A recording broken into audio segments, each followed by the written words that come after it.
ഞാൻ Karimpuzha higher secondary school Thottara നിന്നാണ് വരുന്നത്, പാലക്കാട് നിന്നാണ്. ശ്രേഷ്ഠഭാരം പോലുള്ളൊരു പരിപാടിയിൽ വന്നതിൽ വളരെയധികം സന്തോഷമുണ്ട്. ഞാൻ കഥാപ്രസംഗത്തിനും അതുപോലെ സ്കിറ്റിനുമാണ് ഉണ്ടായിരുന്നത്. അതുകൂടാതെ സംവാദം, ക്വിസ്, ദംഷ്ലാട്സ് ഇതിനൊക്കെ ഞങ്ങളുടെ സ്കൂളിൽ നിന്ന് കുട്ടികൾ പങ്കെടുത്തിട്ടുണ്ട്. 10ഓളം കുട്ടികളുണ്ടായിരുന്നു സ്കൂളിൽ നിന്ന്.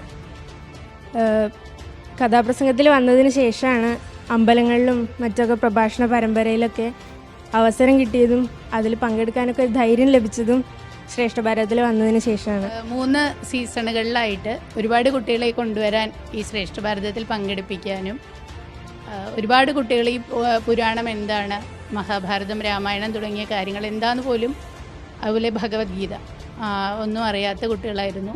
അവർക്കൊക്കെ അത് പഠിപ്പിച്ച് കുറേ ആചാര്യന്മാരുടെ അടുത്ത് കൊണ്ടുപോയി പഠിപ്പിച്ച് അവരെ ഇതിൽ കൊണ്ടുവരാൻ കഴിഞ്ഞത് വലിയൊരു അനുഗ്രഹമാണ് എനിക്ക് തോന്നുന്നത്. ശ്രേഷ്ഠഭാരതം എന്ന ഈ പ്രോഗ്രാമിലെ നിങ്ങളുടെ ഏറ്റവും മികച്ച പ്രകടനത്തെക്കുറിച്ചൊന്ന് പറയാം. കഥാപ്രസംഗത്തെക്കുറിച്ചാണ് പറയാനുള്ളത്. കഥാപ്രസംഗത്തിൽ മൃദംഗവും അതുപോലെ കീബോർഡും കൈകാര്യം ചെയ്തിരുന്നത് കാഴ്ചപരിമിതിയുള്ള 2 കുട്ടികളായിരുന്നു, വിജിൽ, അഫ്ലഹ്. അവരുടെ അടുത്ത് 2 ആളുടെ അടുത്തും എൻ്റെ വക നന്ദി അറിയിക്കുന്നു.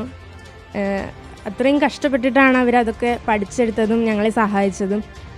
അതിന് വളരെയധികം നന്ദി പറയുന്നു. അതുപോലെ ജഡ്ജസിൻ്റെ അടുത്തു നിന്നായാലും വളരെയധികം നല്ല കമൻസ് തന്നെ കേൾക്കാൻ സാധിച്ചു.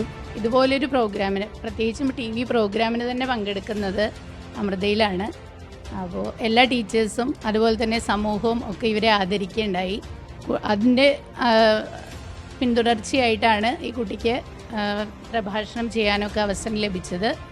അപ്പോൾ ഇവിടെ നിന്നുള്ള ആ ഒരു കമൻസും ജഡ്ജസിൻ്റെ കമൻസൊക്കെയാണ് ഈ കുട്ടിയെ ആ ഒരു വേദിയിൽ എത്തിച്ചതും അവിടെ മികച്ച പ്രകടനം കാഴ്ചവെച്ച് മിടുക്കിയായിട്ട് അവിടെ നിന്ന് ഇറങ്ങി പോരാൻ സാധിച്ചതും. പണ്ടുകാലത്ത് മുത്തശ്ശിമാരായിരുന്നു കഥയൊക്കെ പറഞ്ഞു കൊടുത്തിരുന്നത്. പക്ഷേ ഇപ്പോൾ അതൊന്നുമില്ല, കുട്ടികൾക്കത് അവസരം കിട്ടുന്നില്ല വീടുകളിൽ നിന്ന്, കൂട്ടുകുടുംബം ഇല്ലാത്തതുകൊണ്ട് തന്നെ. അപ്പോൾ ഇപ്പം എന്താ വെച്ചാൽ ഈ ഒരു പ്രോഗ്രാമിലൂടെ കുട്ടികൾക്ക് മുത്തശ്ശിയുടെ കുറവില്ലാതെ കഥകൾ അവരിലേക്ക് എത്തിച്ചേരുകയാണ്. അത് വലിയൊരു കാര്യമായിട്ട് തോന്നുന്നു. ഇതുപോലൊരു TV പ്രോഗ്രാമിൽ വരാൻ സാധിച്ചതിൽ അമൃത TVക്കും അതുപോലെ ശ്രേഷ്ഠഭാരതത്തിനും എൻ്റെയും സ്കൂളിൻ്റെയും വക നന്ദി അറിയിക്കുന്നു.